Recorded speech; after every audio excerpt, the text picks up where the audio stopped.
감사합니다. 오늘은 부활주일입니다. 예수님은 우리의 죄를 위하여 십자가에 못 박혀 죽으셨다가 3일 만에 다시 살아나셨습니다. 예수님의 부활은 우리 구원의 완성이며 복음의 핵심입니다. 예수님의 십자가 사건은요, 우리의 대제사장 되신 예수님께서 우리를 위하여 속죄의 제사를 드리신 사건이었어요. 우리 죄를 대속하기 위하여 자신의 몸을 들여 친히 우리를 위한 대속의 속죄의 제사를 우리 하나님 앞에 드리셨던 것이죠. 여러분, 그러면 예수님의 부활 사건은 어떤 사건일까요? 우리를 위한 예수님의 그 속죄의 제사를 하나님께서 기쁘게 연락하시고 우리의 모든 죄를 다 용서하셨다는 것을 입증하는 그런 사건입니다. 자, 예수님은 우리의 죄를 위하여 피 흘리고 죽으시겠다고 하시면서 못 박혀 죽으셨어요. 정말 하나님이 예수님의 그 십자가 제사를 받으셨는지, 그 피를 연락하시고 우리의 모든 죄를 사하셨는지 뭘로 확인할 수 있죠? 그것을 입증하는 사건이 부활 사건이라 이 말이에요. 구약 성경을 보면요, 대속죄일에 1년에 한 번 대제사장이 온 백성들의 죄를 속하기 위하여 피를 들고 지성소 안에 들어가서 속죄의 제사를 드렸어요. 딱 한 번 들어가요. 하나님의 임재의 처소인 그 지성소에 아무도 못 들어갑니다. 딱 한 번 대속죄일에 대제사장이 피를 들고 그 안에 들어가서 속죄의 제사를 드릴 때에 하나님이 그 대제사장을 기뻐 받으시고 그 속죄 제사를 기쁘게 받으시고 연락하시면 제사장은 무사히 제사 사역을 마치고 지성소 바깥으로 살아서 나올 수 있었어요. 제사장이 지성소 바깥으로 살아나오면 무슨 증거죠? 하나님께서 대제사장의 속죄 제사를 받으시고 온 백성들의 죄를 용서하셨다는 뜻이 되는 거예요. 그러나 대제사장이 거기 들어갔다가 죽을 수도 있었어요. 그가 무슨 문제가 있거나 하나님 앞에서 잘못해서 그 안에 들어갔다가 죽을 수도 있어요. 여러분, 대제사장이 속죄 제사를 드리러 그 안에 들어갔다가 죽었다면 무슨 뜻일까요? 하나님께서 대제사장을 기뻐 받지 않으셨다는 뜻이에요. 그러면 온 백성의 죄 용서받지 못해요. 그러니까 대속죄일이 되면 백성들은요, 대제사장이 피를 들고 지성소 안에 들어가게 되면 기다리는 것입니다. 간절하게. 뭘 기다릴까? 대제사장이 무사히 살아서 나오기를 기다리는 거예요. 안에서 무슨 일이 일어나는지는 관심 없어요. 그건 제사장과 하나님이 하실 일이에요. 좌우지간 살아나오냐 안 살아나오냐, 살아나오면 무슨 뜻이에요? 하나님이 우리 대제사장의 제사를 기쁘게 받으셨구나, 우리의 모든 죄가 용서받은 거구나. 만약에 살아나오지 못하고 거기서 죽었다면 이건 큰일 나는 거예요. 우리의 죄 용서받지 못했구나, 그런 뜻이었기 때문에 대속죄일이 되면 제사장이 지성소에 들어갔을 때 백성들은 기다렸어요. 언제 나오나. 여러분, 히브리서를 보니까 예수님은 우리의 영원한 대제사장이십니다. 우리의 대제사장은요, 짐승의 피가 아닌 흠없는 자기 피를 들고 이 땅의 성소가 아닌 하늘의 성소에 우리를 위한 속죄의 제사를 드리기 위하여 들어가신 거예요. 그리고 성공적으로 속죄의 제사 사역을 마치시고 며칠 만에, 3일 만에 다시 살아나오신 것입니다. 아멘이십니까? 그러니까 예수님이 다시 살아나오셨다는 것은 무슨 뜻이라고요? 예수님의 속죄 제사를 하나님이 기쁘게 받으시고 우리의 모든 죄를 다 용서하셨다는 것을 입증하는 그런 사건이라는 거예요. 사랑하는 여러분, 예수님의 십자가의 죽으심으로 말미암아 저와 여러분의 모든 죄가 영원히 단번에 도말되고 처리된 걸 믿으시기 바랍니다. 그것을 입증하는 사건이 부활 사건이라 이 말이에요. 그러니까 예수님의 부활은 우리 죄를 위한 예수님의 속죄 제사를 하나님이 기쁘게 연락하시고 우리의 모든 죄를 다 사하셨다는 것을 입증하는 사건이다. 그래서 부활이 너무너무 중요한 거예요. 부활하지 않았다면 우리 죄 용서받지 못하는 것입니다. 우리 구원받지 못하는 거예요. 예수 믿는 믿음도 헛된 것입니다. 그러나 우리 주님 부활하셨어요. 성공적으로 속죄 사역을 마치셨어요. 아멘이십니까? 두 번째로 예수님의 부활은요, 우리가 장래에 예수님처럼 부활하게 될 것을 보증하는 사건입니다. 고린도전서 15장 20절에 보니까 그러나 이제 그리스도께서 죽은 자 가운데서 다시 살아나사 잠자는 자들의 첫 열매가 되셨도다. 무슨 뜻이죠? 예수님의 부활 사건은 이제 그를 믿는 모든 성도들이 장래에 예수님처럼 부활하게 될 것을 미리 보여주고 그것을 보증하는 그런 사건이라 하는 뜻입니다. 그래서 고린도전서 15장 51절로 가보면요, 보라 내가 너희에게 비밀을 말하노니 우리가 다 잠잘 것이 아니요 마지막 나팔에 순식간에 호련이 다 변화되리니. 다 같이 시작. 나팔 소리가 나매 죽은 자들이 썩지 아니할 것으로 다시 살아나고 우리도 변화되리라. 사랑하는 여러분, 이제 마지막 날에 예수 그리스도 안에 있는 모든 성도들이 예수님처럼 죄와 사망의 권세를 이기고 영광스러운 몸으로, 썩지 않을 몸으로, 신령한 몸으로 다시 살게 될 것을 믿으시기 바랍니다. 그것을 보증하는 사건이 예수님의 부활 사건. 우리도 똑같이 예수님처럼 그렇게 부활하게 될 거라는 것입니다. 그래서 진정한 기독교 신앙은요, 죽음을 두려워하지 않습니다. 예수 그리스도 안에서 이미 죽음을 정복해버렸어요. 나는 부활이요 생명이니 나를 믿는 자는 죽어도 살겠고, 아멘이십니까? 살아서 나를 믿는 자는 영원히 죽지 아니하리라.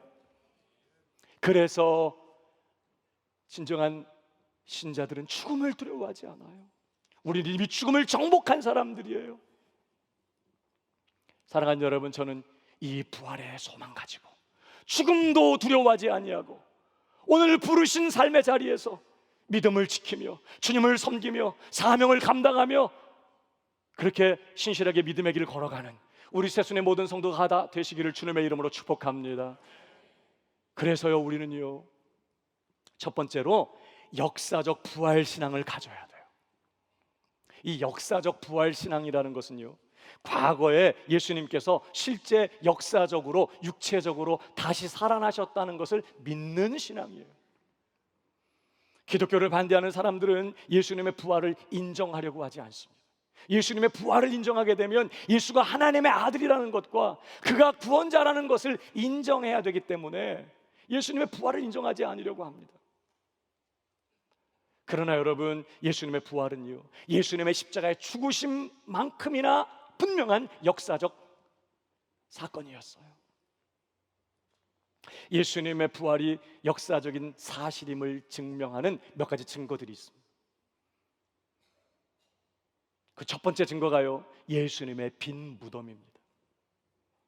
예수님의 시체를 장사 지낸 그 무덤이 3일 후에 완전히 비어 있었어요. 무덤 입구를 막았던 그 큰 돌이 멀리 옮겨지고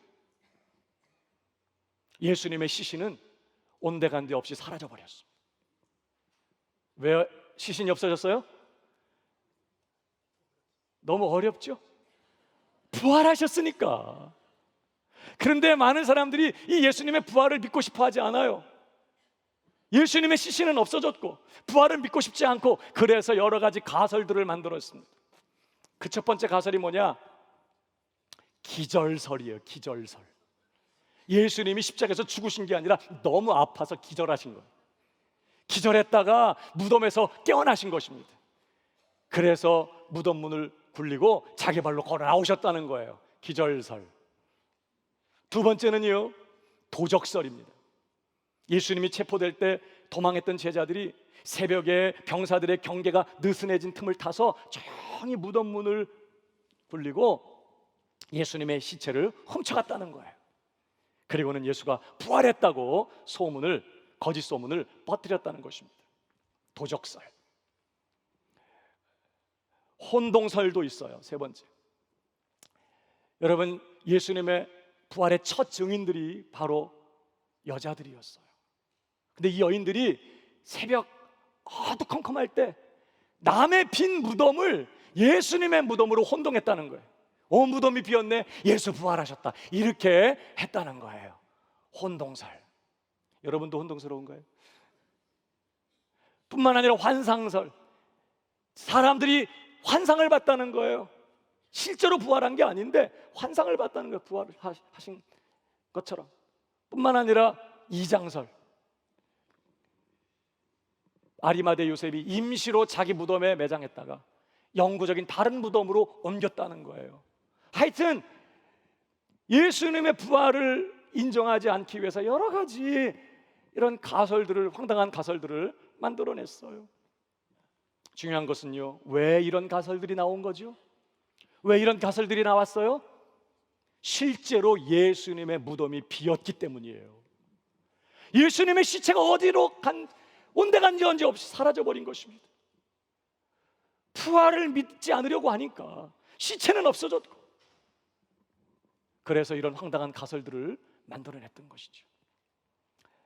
특별히 마태복음 27장 62절 이하를 보면요, 당시 유대 종교 지도자들이 예수님께서 평소에 내가 고난을 받고 십자가에 못 박혀 죽은 후에 3일 만에 살아날 것이다 하신 말씀을 이 유대 종교 지도자들이 기억하고 있었습니다. 그래서 십자가에 못 박아 죽인 그 예수가 다시 부활하게 될까 봐 굉장히 불안해했어요. 그래서 빌라도에게 요청해서 경비병들을 세워 무덤에 인봉까지 하면서 예수님의 무덤을 굳게 지키게 했어요. 만일 예수가 실제로 부활하게 되면 그 파장은 걷잡을 수가 없기 때문이에요. 뿐만 아니라 부활하지 않는다고 해도 예수님의 제자들이 혹시라도 그 시체를 어디다가 도적질을 해서 숨겨놓고 예수 부활했다 이런 식으로 또 한다면 더 많은 사람들이 혼란에 빠지게 될 것을 우려해서 무덤을 굳게 지켰어요. 그러나 말입니다, 부활의 아침에 천사들이 나타나서 여러 장정들이 간신히 옮길 수 있었던 그 육중한 바위 문을 멀리 굴려버렸을 때 그 무덤을 굳게 지키던 병사들 죽은 자처럼 엎드러지고 말았어요. 그 누구도 예수님의 부활을 가로막을 수 없었어요. 예수님은 그가 말씀하신 그대로 3일 만에 다시 죄와 사망과 사단의 권세를 완전히 깨뜨리시고 다시 살아나신 것입니다. 이후에 예수님의 제자들이 예수님의 부활을 증거할 때에 누구도 말입니다, 거짓말하지 마시오, 예수님의 시신이 여기 있지 않소? 반문하는 사람이 아무도 없었어요. 예수님의 그 빈 무덤이 예수님의 부활을 증거하고 있어요. 두 번째, 부활의 또 하나의 증거가 있습니다. 수많은 부활의 증인들이 있습니다. 예수님은 부활 후에 40일 동안 많은 사람들에게 부활하신 자신을 나타내셨습니다. 고린도전서 15장 3절에 보니까요, 내가 받은 것을 먼저 너희에게 전하였노니 이는 성경대로 그리스도께서 우리 죄를 위하여 죽으시고 장사 지낸 바 되셨다가 성경대로 사흘 만에 다시 살아나사 게바에게 보이시고 후에 베드로에게 보이시고 후에 12 제자에게와 그 후에 500여 형제에게 일시에 보이셨나니 그 중에 지금까지 대다수는 살아있고 어떤 사람은 잠들었으며 그 후에 야고보에게 보이셨으며 그 후에 모든 사도에게와 맨 나중에 만삭되지 못하여 난 자 같은 내게도 보이셨느니라. 지금 바울이 언급한 부활의 증인들이요, 500명이 훨씬 넘는 사람들이에요. 그 중에 대다수의 사람들이 지금 바울이 고린도서를 쓰고 있는 그 당시에도 살아 있었어요. 특별히 바울은요, 다 예수 믿어도 절대 예수 믿을 사람 아니었어요. 예수 믿는 사람들 다 잡아 죽이겠다고 그렇게 작정하고 기독교인들을 핍박하면서 교회를 박해하던 그러한 사람이었어요. 그랬던 그가 부활하신 예수님을 만났습니다. 그리고는 완전히 변화됐습니다. 이제는 그렇게 자기가 핍박하던 예수 그리스도를 하나님의 아들 그리스도라고 증거하면서 살아계신 그 주님이 우리의 구원자라고 증거하면서 남은 생애를 주 예수님께 드리고 주님을 위해 사는 사도가 되었습니다. 예수님의 부활이 사실이 아니라면 설명할 수 없는 일인 것이죠. 특별히 사도행전을 보면요, 베드로가 부활하신 예수님을 증거하면서 유대인들에게 너희가 못 박아 죽인 그 예수를 하나님께서 주와 그리스도가 되게 하셨느니라, 그가 지금 살아 계셔서 주와 그리스도가 되셨다라고 설교할 때에 3,000명, 그 후에 5,000명이나 되는 많은 사람들이 자신들의 잘못을 인정하고 회개하면서 부활하신 예수님을 나의 하나님, 나의 주님으로 영접하며 세례받는 역사가 일어났어요. 그 중에 단 한 사람도 거짓말하지 마시오, 예수님 묻혀있는 무덤이 여기 있는데, 시체가 여기 있는데 어떻게 그가 다시 부활했다고 거짓말하는 거예요? 라고 말하는 사람이 아무도 없었어. 오히려 부활하신 그 예수 그리스도, 살아계신 그 예수 그리스도 앞에 삶을 드리고 세례를 받고 그리스도인이 되는 놀라운 역사가 일어났던 것이죠. 예수님의 부활이 역사적 사실이 아니었다면 이런 일은 불가능해요. 뿐만 아니라 부활의 세 번째 증거는요, 제자들의 순교입니다. 예수님이 체포되실 때 두려워서 다 도망쳤던 예수님의 제자들이 부활하신 예수님을 만나고서 완전히 그들의 삶이 변화됐어요. 부활하신 예수가 하나님의 아들 그리스도 주님이시라고 증거하면서 기꺼이 부활의 예수님을 증거하며 순교당했어요. 여러분, 부활이 사실이 아니라면 어떻게 이런 일이 가능하겠습니까? 사실이 아닌 것을 위해 목숨 걸 사람은 없어요. 어떤 사람들은 제자들이 예수가 부활했다고 자기들끼리 짜고 서로 입을 맞추었다고 그렇게 얘기하는 사람이 있습니다. 어떡하냐, 예수님 체면 세워드려야지, 예수님 부활하신 걸로 하자, 그래가지고 서로 짜고 서로 입을 맞추었다고 그렇게 이야기합니다. 그러나 여러분, 1972년부터 74년까지 2년 동안 있었던 미국의 워터게이트 사건 때 닉슨 대통령과 그의 보좌관들은요, 백악관이 그 사건에 연루된 적이 없다고 그렇게 서로 입을 맞추었어요.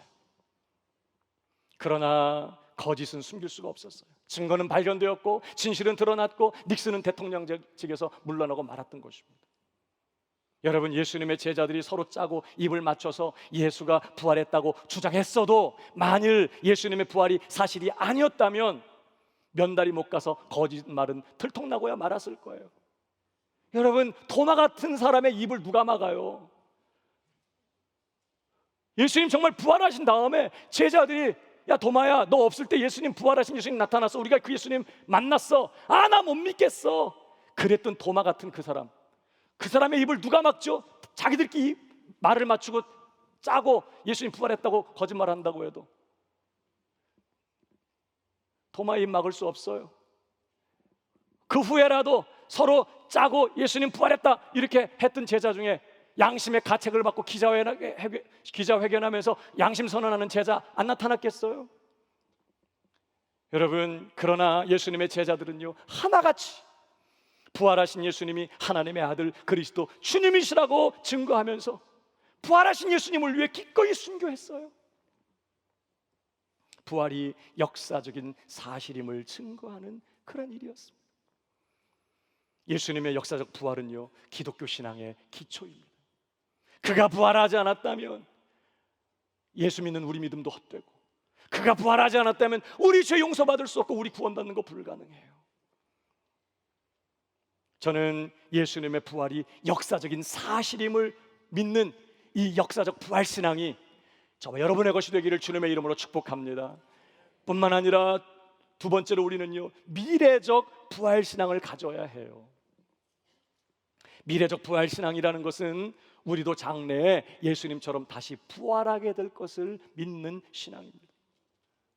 예수님이 부활하신 것 같이 저와 여러분도 다시 부활하게 될 것을 믿으시기 바랍니다.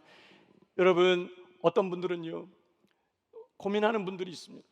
성경을 보니까 부활하신 예수님이 도마를 찾아오셔서 못 박히셨던 그 손과 발을 보여주시면서, 창 찔리셨던 옆구리를 보여주시면서 너는 믿음 없는 자 되지 말고 믿는 자가 되라 이렇게 말씀하신 걸 보니까 부활하신 예수님 그 흉한 그 못자국, 창자국이, 그 흉터가 남아있는 걸 보면서 아이고, 우리가 부활해도 수술을 받거나 어떤 사고 때문에 갖게 된 흉한 흉터가 영원히 남게 되는 거 아닌가 이렇게 걱정하는 분들이 있습니다.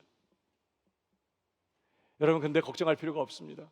예수님께서 십자가상에서 받으신 그 흉터는요, 우리를 위한 예수님의 그 고난과 우리를 향한 예수님의 그 영원한 사랑의 증표이기 때문에 독특하게 남겨진 상흔이에요.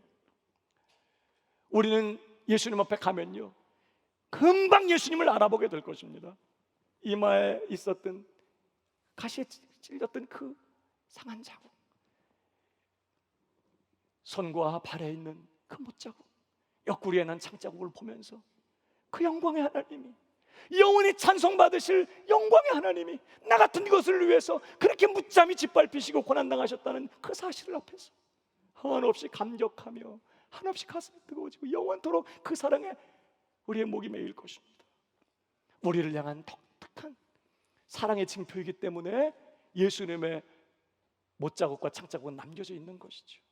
그러나 여러분, 저와 여러분이 부활할 때는요, 이 땅에 사는 동안 입었던 상처나 흉터는 남지 않게 될 것입니다. 모든 상처와 질병은 다 치료될 것이고, 우리가 갖게 된 어떤 장애들은 다 사라지게 될 것이고, 지금도 우리 몸에는요, 죄가 남아 있어요. 구원받고 용서받고 하나님의 자녀가 됐지만 우리 몸 안에 아직 죄가 남아 있어요. 아직 우리 몸이 영화롭게 되지 않았어요. 우리는 우리 몸의 구원을 기다리고 있어요.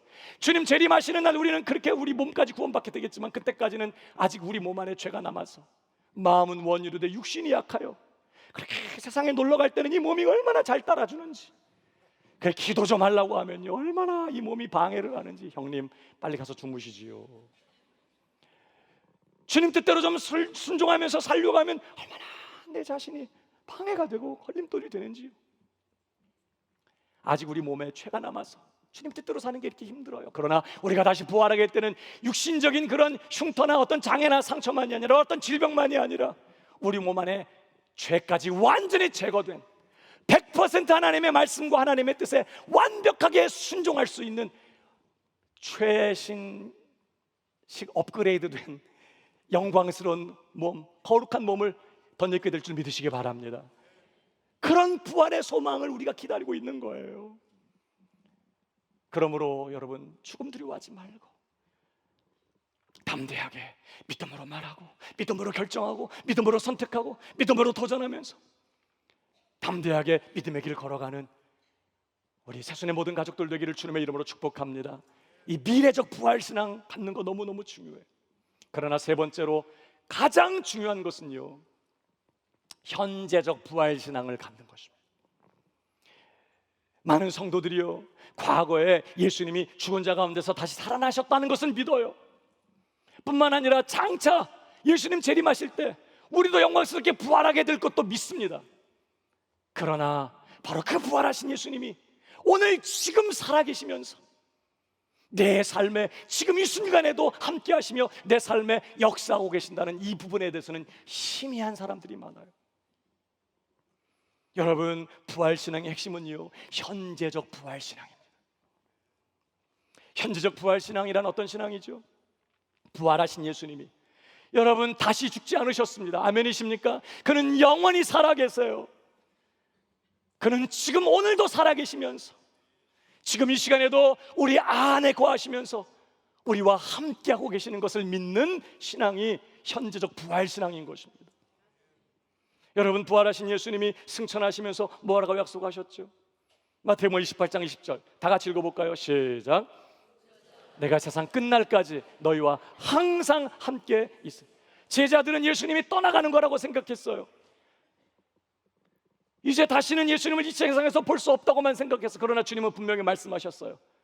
걱정하지 마, 내가 너희와 항상 함께 있겠다. 일주일에 한 번 교회 올 때만, 예배 드릴 때만, 기도할 때만, 선을 행할 때만 함께 있는 게 아니에요. 모든 숨 쉬는 순간 24시간 365일 우리 주님이 항상 우리가 어떤 형편 어떤 상황에 있든지 함께 있겠다고 약속하셨어요. 여러분, 부활 승천하신 예수님 영광의 보좌에 앉으셨습니다. 여러분, 그 예수님이 어떻게 모든 숨 쉬는 순간에 나와 함께 계실 수 있는 거죠? 비결은 성령님이세요.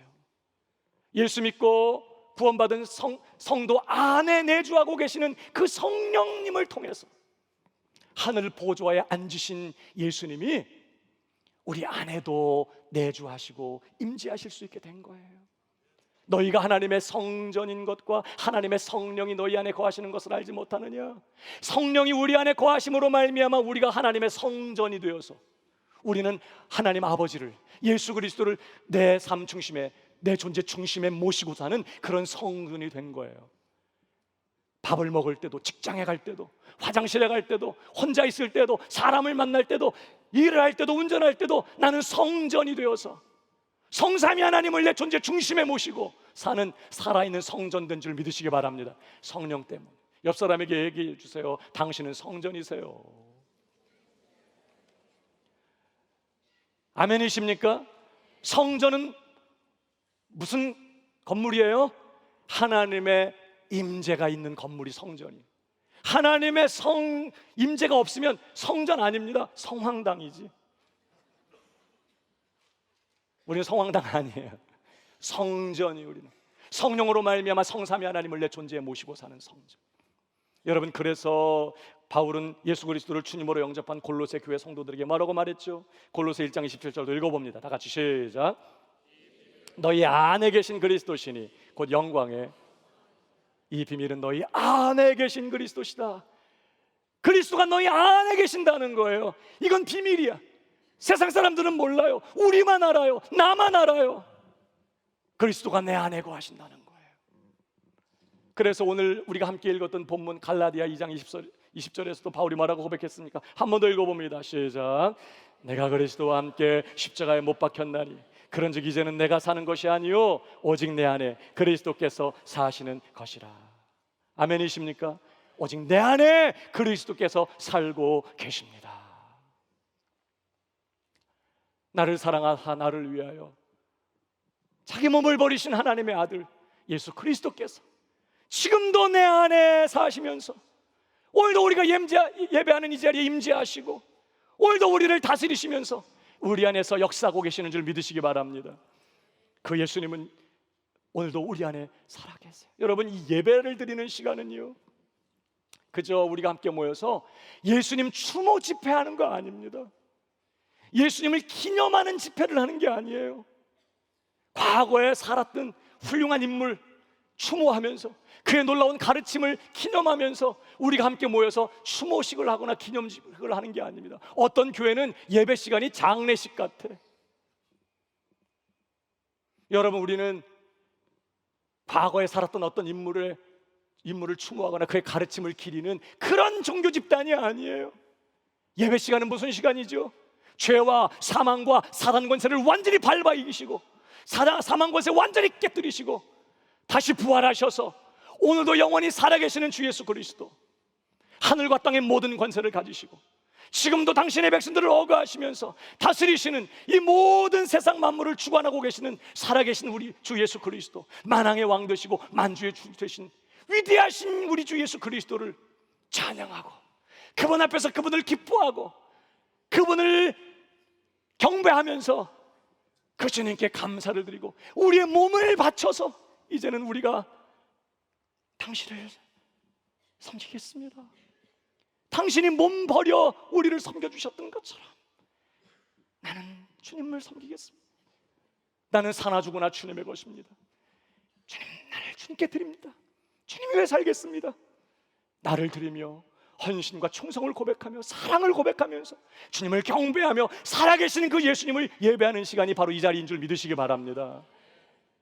여러분, 그 예수님은요 오늘도 자기를 의지하고 자기를 믿고 예수님 그분 앞에 나온 모든 죄인들을 구원하시는 위대한 구원자이십니다.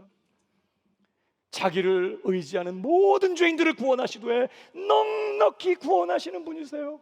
너는 너무 죄가 많아가지고 내가 너 구원하기 좀 어렵겠다. 너는 기질이 너무 안 변할 것 같아. 넌 구원이 불가능해.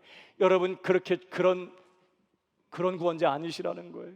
넉넉히 모든 죄인들, 자기를 믿고 의지하는 모든 죄인들을 구원하시는 구원자이십니다. 여러분, 예수님께서 십자가 못 박혀 달려 계실 때 예수님 좌우편에 아주 흉악한 두 강도가 같이 못 박혀 있었어요. 그들은 정말 로마 제국에 의해서 사형언도, 이 십자가형 언도 받고 정말 못 박힌 정말 흉악한 죄인들이었습니다. 예수님을 그 중간에다 딱 세웠어요. 무슨 뜻이죠? 예수도 같은 부류라는 거예요. 예수도 이렇게 흉악한 정말 행악자라는 거죠. 강도라는 거죠. 그렇게 분위기를 몰아가기 위해서 예수님 좌우편에 두 강도가 있었습니다. 그런데 한 강도가 예수님을 보면서, 못 박혀 계신 예수님을 보면서 믿음이 생겼어요. 처음에는 같이 욕했거든요. 네가 하나님의 아들 그리스도시라며, 그럼 너와 우리를 구원해 보시지, 그러면서 서로 예수님 욕하고 비난했어요. 근데 예수님 십자가 못 박혀 계시는 그 모습을 볼 때 이분은 사람이 아니야. 자기를 못 받고 조롱하고 침뱉고 저주하면서 고개를 흔드는 사람들을 위해서, 보통은요 십자가 못 박힌 죄인이 막 욕설을 쏟아붓고 악담과 저주를 쏟아붓고 자기를 못 박은 사람들을 향해서 그렇게 저주하면서 죽어갔다고 해요. 근데 이 예수님은 십자가에 달려서 자기를 비웃고 자기를 향해 머리를 흔드는 그 조롱하는 그 사람들을 향해서, 아버지요 저들의 죄를 사하여 주옵소서, 저들이 하는 일을 알지 못합니다. 근데 그런 모습을 보면서 한 강도가 마음이 무너졌어. 이분이 그 그리스도가 맞구나, 믿음이 생겼어요. 기적이죠. 그래서 예수님께 고백합니다. 예수여, 당신의 나라에 임하실 때, 당신이 통치하시는 당신의 나라에 들어가실 때 나를 기억하여 주옵소서. 무슨 뜻이죠? 당신의 나라에 입성하실 때 나를 받아주신다면 내가 당신의 나라에서 당신을 나의 왕으로 모시고 당신을 섬기겠습니다. 그런 뜻이에요. 그럴 때 말입니다, 예수님이 바로 뭐라고 말씀하시죠? 내가 진실로 내게 이르노니 네가 오늘 나와 함께 낙원에 있으리라. 그의 구원을 선언하셨어요. 여러분, 예수님이 십자가에 못 박혀 계신 시간은요 예수님 생애 가장 연약해진 시간이었어요. 예수님 못 박혀 아무것도 하실 수 없었어요. 가장 나약해지시고 가장 연약해지셨던 그 순간에도 예수님은요 자기에게 나오는, 자기를 믿고 의지하는 죄인을 넉넉히 구원하실 수 있었어요. 미안해, 지금은 내가 너무 힘들다, 내가 지금 이게 십자가 못 박혀갖고 너를 구원하기 어렵겠다. 진짜고지 그랬니? 네가 지금 내가 어떤 모습인지 알면서 나보고 그렇게 말하냐? 라고 하지 않았다는 거예요. 가장 연약해진 순간에도요 자기를 믿고 의지하는 죄인을 넉넉히 구원해내셨다면, 사망 권세 이기시고 다시 부활하셔서 하늘과 땅의 모든 권세를 가지시고 이 모든 것 다스리시고 주관하시는 만왕의 왕 되신 예수 그리스도는 지금 얼마나 더 넉넉히 자기를 믿고 의지하는 죄인들을 구원해내시겠어요. 아멘이십니까? 넉넉히 구원하실 줄 믿으시기 바랍니다. 주님은 어떤 죄인도 마다하지 않고 그 주님 앞에 나오는 죄인들을 물리치지 않고 내쫓지 아니하시고 구원해내시는 그런 위대한 구원자세요. 뿐만 아니라 예수님은 자기를 믿고 의지하는 자들을 구원하시기만 하는 게 아니라 그들을 끝까지 보호하시며 지키시며 인도하시는 분이세요. 예수님은 오늘 한편 강도에게, 자신을 믿고 의지하는 한편 강도에게 오늘 네가 나와 함께 낙원에 있으리라 그렇게 말씀하셨습니다. 여러분, 십자가에 달려 죽어가던 그 죄인을 누가 낙원으로 인도하셨죠? 한 번도 선을 행해본 적이 없었던 그 흉악한 죄인, 그 악한 로마 제국에 의해서 사형언도를 받고 십자가형에 합당하다고 판결을 받고 십자가 못 박혀 죽어가는 이 사악한 강도를 누가 낙원으로 인도하시죠? 바로 예수님이십니다. 예수님이 구원하지 못할, 천국으로 인도하지 못할 죄인은 없어요. 아무리 흉악하고 아무리 불가능하고 아무리 소망 없는 죄인도 예수님은 넉넉히 그를 낙원으로 인도하시는 분이신 줄 믿으시기 바랍니다. 여러분, 예수님 말씀하셨어요. 내가 저희에게 영생을 주노니 영원히 멸망치 아니할 터이요 아무도 내 손에서 그들을 빼앗을 자가 없느니라. 사랑하는 여러분, 예수님을 나의 왕, 나의 주님으로 모시고 내 삶 전부를 예수님께 내어 맡기고 예수님께 의지하는 사람들은 예수님이 끝까지 책임져 주시는 줄 믿으시기 바랍니다. 우리의 삶을 주님께 드리면 그때부터 주님이 하시는 거예요. 오늘 그 예수님이 저와 여러분도 영원한 낙원으로 인도해 주실 줄 믿으시기 바랍니다.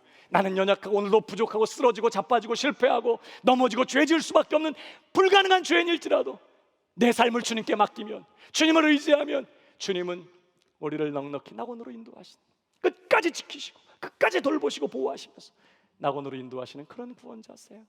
그뿐만 아니라 예수님은 자기를 믿고 의지하는 모든 자들을 넉넉히 도우시는 그러한 분이십니다.